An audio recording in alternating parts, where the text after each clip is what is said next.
Hello everybody, Josh12 back here again with a brand new video for today, and today I'm here to give you my official review for the first episode of Titans. Yes, the first episode of Titans came out on the 12th of this month, if I'm not mistaken, and of course it's the first program and flagship program for DC's latest streaming service, DC Universe. And first off, right out of the gate, number one, spoilers if you haven't seen the episode. Also second, if my voice sounds a tad different than it normally does, a lot of it has to do with the fact that for the better half of this month, I've been really sick, and I lost my voice on the week this episode came out. So that's pretty much why this video review came out so late. If I sound weird over the course of this video, that's why. It's because I've been sick and I lost my voice, and I'm slowly regaining it as the days go by.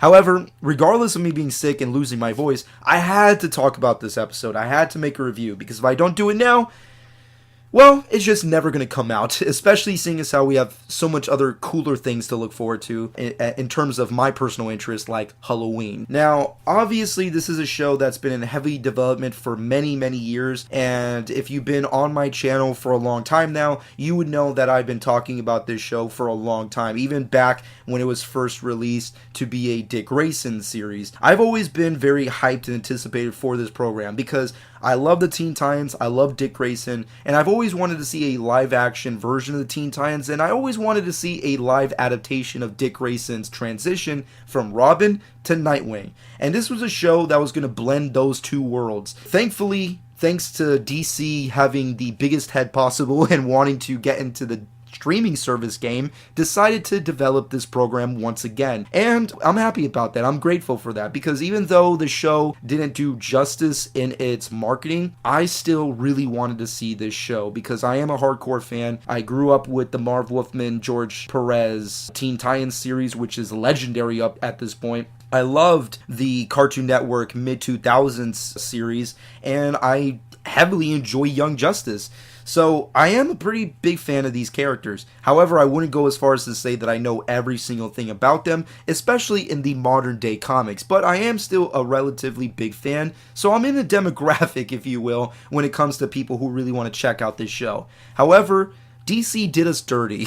They did the worst marketing for this new program. Like, nothing really made me go, this show is going to be awesome. They basically took all the hype and anticipation and flushed it down the toilet. However, I decided to go into this episode review with good intentions, because even though they didn't do anything great that made me go, this show could be great, I had a quick conversation with a subscriber of mine, and I thought, you know what? Coming out of that conversation, I really was thinking things in a much more negative light. I should go into the show with more positivity. I should go into the show with a more positive look, and that's what I did. So, regardless of any of these things, what did I think about this episode? The first episode of Titans. Well, it's not as god-awful as I thought it was going to be. I know that's a pretty shitty thing to say, but that's kind of the best thing I can say in terms of this show, because it's not a terrible show. And I really thought it was going to be the worst thing ever. I thought it was going to be Inhumans Iron Fist level of god-awful. And it's actually not. Now, don't get me wrong. By me saying that doesn't mean by any stretch that this is a great show. However, it is okay. It's an actual okay episode. I would go as far as to say that it intrigued me enough to actually want to watch more than just the first episode. Maybe not the full season, but more than just the first episode. So yeah, that's pretty much, I guess, the best way I can put it. It's not a bad show. It's not a good show, but it's okay. The first episode of Titans heavily focuses on the character of Raven. She's kind of pretty much the point of view character that is introduced into this series. And the episode pretty much follows her character arc, where she is dealing with the hardships of her powers and abilities. And over the course of the episode's prologue and most of the episode, she's being followed and attacked by a certain villainous assailant, an assassin if you will, who is trying to murder her. It seems that most characters characters that are not straight out good guys like a Dick Grayson tend to want to kill her for reasons unknown. This episode definitely opens up tons of questions that don't get answered right away in this episode, which of course leads us, the viewers, to want to watch more episodes to obviously get the answers to said questions that are established. However, Raven is on the run and she comes across Dick Grayson. Dick Grayson is on his own and he's living in Detroit as a police detective. Dick Grayson decides to take on Raven's case, and over the course of the episode decides to take her to a place where she won't be attacked by people who want to kill her. As this is going on, there's a subplot of Starfire, where Starfire is in Europe, where she's basically killing people, I think is the best way I could put it. She's just in Europe killing people. And that's pretty much it. Let's just get into the things that I liked and didn't like with this episode, because in the great scheme of things, I would say that it's kind of pretty much well balanced, because I liked as much things as I disliked in this episode. So let's get into the things I liked. The number one thing I loved about this episode has to be Brenton Thwaites as Dick Grayson Robin. I personally really enjoyed him as Robin. If there's any nitpicks, I would say that number one, he's very much underutilized, and number two, he's not as overly confident and or charismatic as Dick Grayson is in the comics. Because for those who don't know, Dick Grayson in the comics is kind of like Batman, but if he had the charm and charisma of like Indiana Jones. So that's kind of like what Dick Grayson is. Just in the first episode, he's still in that weird transitional period where he's not Nightwing, he's still Robin, but he's out of Batman's world, so he's kind of like trying to find himself. But in the context of what that show is trying to establish and the material they're giving to Brenton Thwaites, I would say he came out very strong. I really enjoyed his performance. I enjoyed his interpretation of Dick Grayson. I really enjoyed his Robin action scenes. I really enjoyed his moments with the other actors. And I feel like the biggest fault is that they underutilized him in this episode. I would go as far as to say what they should have done was focused more of the episode on Dick Grayson and probably Dick Grayson alone. Moving off of that, I really enjoyed Anna Diop. I hope I'm saying or pronouncing her last name correctly. If I'm not, I deeply apologize. I really enjoyed her as Starfire. I know that so many people out there have been giving her so much shit. She is probably the most controversial character in this show just based off looks, and most people don't even like her just because she was cast. And I feel like a lot of the criticisms that she has gotten over the course of her being a part of the show has been very wrong and disgusting. And I feel like it was just wrong of people to really attack her in the way that they did. Nonetheless, we have to be honest here. She looks stupid as Starfire, which is baffling to me because, granted, sure, Starfire is kind of a hard character to pull off in live action. However, the last thing you should really do as a production is really take a beautiful actress and make her look goofy as shit and stupid. You know, like that's something that I feel like you really shouldn't do. And that's what they did with this show, because even though it's been beaten like a dead horse to this point, Starfire looks stupid. Let's just be honest. She looks stupid. Criticisms aside of the look, I felt like Anna's performance as Starfire was amazing. I would say acting-wise, she was the best part of the show. She was so good, she was so talented, and she was the most interesting. Starfire is the only one who still maintains a bit of mystique and mystery where you continue to stay intrigued with what's going on with her character. If there's anything to look forward to in this series, is the fact of seeing these characters transition from being how they look now and how they'll eventually look in the future. And hopefully that means that they'll look more like their comic book counterparts, but as it is, I'm not really disappointed with what I saw out of Starfire in this episode. Moving off of that, I also really enjoyed the ending of the episode, because in the ending, we finally got our teaser to Beast Boy. Beast Boy is in this episode. He's in the last 5 seconds of the episode, and I have to say I really enjoyed it, because out of the episode as a whole, the Beast Boy part is really the only part where you get some kind of levity.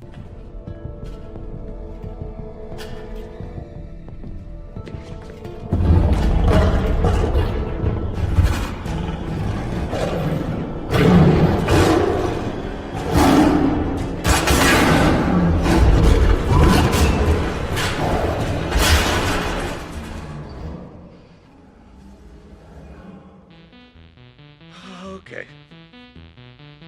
And I enjoyed that, and I appreciated that, because the entire rest of the episode is really dark, it's gritty, it's serious, it's Riverdale, but with superpowers. It's just jarring. But when you get to that Beast Boy moment, it's like, wow, finally, we got some fun, and I enjoyed that. I also really enjoyed the references and Easter eggs. There's a whole bunch of stuff, a lot of vague, a lot of subtleties, but there are references and Easter eggs, some better than others, and obviously a lot of them are very much pointed in Dick Grayson's past. Spoilers, we do not see Bruce Wayne or Batman in this episode. However, he's heavily referenced and hinted at. So kudos on that. And of course, with that being said, that's pretty much everything I liked with this episode.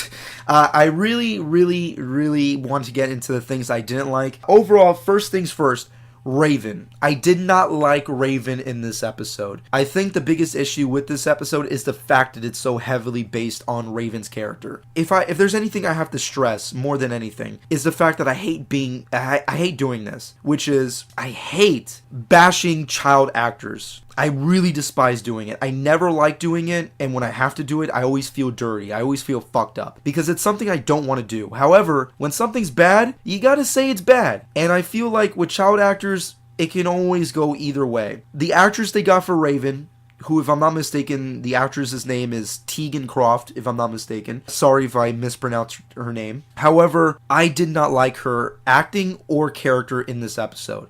Raven in the comics is one thing. Raven in the cartoons is another thing. Raven in this show is kind of unlikable to watch because the actress's talent is very weak. A lot of that has to do with the fact that she's green. However, that's besides the point.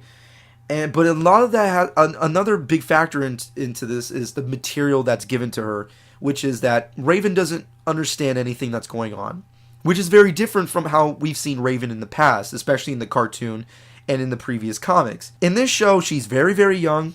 She doesn't understand anything about her powers and abilities. And another issue I have is her powers and abilities. There's no real rules with her powers. And they also don't look good. So when they're utilized, it, number one, doesn't make any sense. It serves the purpose of the scene that she's in, which is also bad. I just feel like as good as Robin and Starfire were, it probably would have been best to focus on them, probably more Dick Grayson, and then ease into Raven later. That's what I personally would have done. However, Raven just she wasn't cutting the mustard, if you will, when it comes to this episode. She just wasn't that great. Hopefully, as the series progresses, the actress gets better and better, but I just didn't care about her in this episode. She just wasn't up to snuff, in my personal opinion. Moving off of that, a major issue I have with this episode, and another thing I disliked heavily, is the CGI and special effects. The show is heavily based in CGI, and I think it's a really huge misstep that it looks god-awful, because it freaking does. The CGI for most of the characters looks bad. Raven, the way her powers look, and the way they're utilized, looks awful. Beast Boy, when he is changing from animal to human, looks stupid and awful. I really feel like this is something that Jeff Johns and the rest of DC should have went into knowing that, hey, if we're going to do these characters, we need to put in the amount of money and the amount of talent to really make these characters pop and look great, especially with your first freaking episode. I mean, granted, maybe the characters in the CGI will look better as time goes on, but in this episode, it looked dreadful. It was awful looking. Raven looked stupid. Starfire looked stupid. Beast Boy looked stupid. The last and final thing that I really didn't like with this episode has to be the dark tone and the violence. I get it. This episode and this series as a whole is heavily trying to target audiences who like shows like Riverdale. That was the inspiration for this show, and especially the tonal inspiration that Jeff Johns and Akiva Goldsman were going for when it came to this program. And I just feel like at times it kind of works, and at most times it falls on its face. Because this show, I'll tell you straight up, doesn't come close to the quality of Daredevil and feels a lot like Riverdale. But that's not a positive. Don't get me wrong, I understand a lot of people really enjoy Riverdale, and it has a huge fan base. But I feel like that tone doesn't really work for the characters that they're trying to do. I get it, people like it, but you have to remember what the fuck you're doing, which is you're making a dark, gritty teenage series about the fucking Archies. Sugar, oh honey, honey, you are my candy girl. But whatever, I digress. But yeah, with that being said, let's get into something that's very interesting regarding the action, which is the Robin action scene. And of course, the infamous F Batman scene.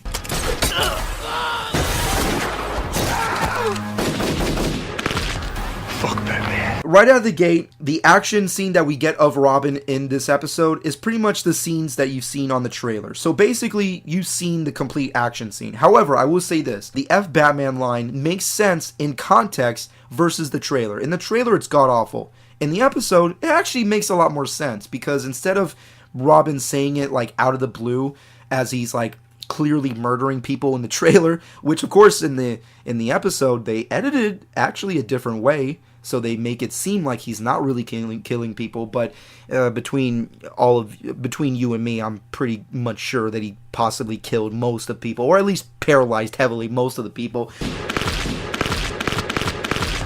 Fuck Batman. Nonetheless, he does not drop the F Batman line just cuz. There's actual context with it, which makes sense. However, the action scene that we get of Robin is really cool. However, it's also a negative because the way I feel about the Robin action scene in this episode is the same exact way I feel about the Batman warehouse scene in BVS. Look, BVS, love it or hate it, it's not a good movie objectively, in my personal opinion. However, that warehouse Batman fight scene is phenomenal. I mean, Snyder, say what you will about the guy, but kudos to him for making an epic Batman scene. It's also a very controversial scene because of how gritty, dark, and how murderous Batman comes off in that episode, which he does, in fact, come off in that fucking fight scene. So yeah, I have mixed emotions about that fight scene, because even though it's shot amazingly, and also an amazing choreographed action scene for a Batman movie, it's still inaccurate in a lot of ways in the way they utilize Batman fighting actual thugs, because he's clearly killing the living crap out of those guys. The same issue applies in this Robin scene, because Robin's technically kind of doing the same thing with the thugs here. I feel like a good sign is when Robin is overly beating the crap out of these thugs, because after a certain point, spoilers in the episode, he makes his presence known with these thugs, and he beats them to a pulp in the best way possible, but in a way where they got the message. However, there's a point at the end of the fight where Robin is overly beating one guy, and it's like, you kind of missed the point. Robin made his message known. You didn't really have to overdo it by having him beat the living crap out of this one guy. He's already defeated him, he's already made his message known to him, and he's also beat the crap out of him unconscious. However, afterwards, he continues to beat on him. And I feel like that was kind of like the dirtiest, weirdest thing that they can do with that character, even in context. Because, sure, the guy that he's beating up is not a good guy, but you did your job, Dick Grayson. Robin did his job. So overdoing it really killed the scene for me. And I feel like maybe if it was a Jason Todd Robin, it would make more sense. But seeing as how it's Dick Grayson, and seeing as how he left Batman for a reason, having him do that really felt out of character for Dick Grayson, in my personal opinion, and it kind of killed the action scene. So with that being said, that's pretty much my official thoughts. Overall, look, the episode, it wasn't perfect, but it was good. There are good things about it. There are intriguing things about the series, and I feel like there are things that could be leading into a very interesting season. However, there's still a lot of things that need to be worked on. There's still a lot of problems that need to be fixed, and hopefully that happens. But in the great scheme of things, I came into this episode not expecting a lot, and I came out of it actually liking it. I wouldn't go as far as to say that I enjoyed it to the point I'll check out the full season, but I am checking out the next couple of episodes. If there's any major complaints I have besides the episode itself, it has to be the fact that DC Universe it plans on releasing every new episode weekly on each Friday, which I really despise that opinion, because when it comes down to a service like this, we should be getting the full series, but we're not. We're getting an episode a week. So by the time we finish off this season, we'll probably be at the end of this year, maybe even 2019, which I'm not a big fan of, if I have to be honest with you. So yeah, overall, the first episode I thought was okay. If I had to give it a final verdict, I would say my final verdict for the first episode of Titans has to be a solid 6 out of 10. It was a little above average, but nothing truly crazy or amazing. I'm definitely interested in checking out episode 2, and hopefully we can continue from there. But with that being said, I hope you guys enjoyed. I hope everybody has enjoyed my personal thoughts on this episode review. It may have been a little too long, but I hope you enjoyed nonetheless. Subscribe to my channel if you've not done so already, and hopefully you let me know what your personal thoughts are on the series. But with that being said, I hope you enjoyed, and this has been George 12.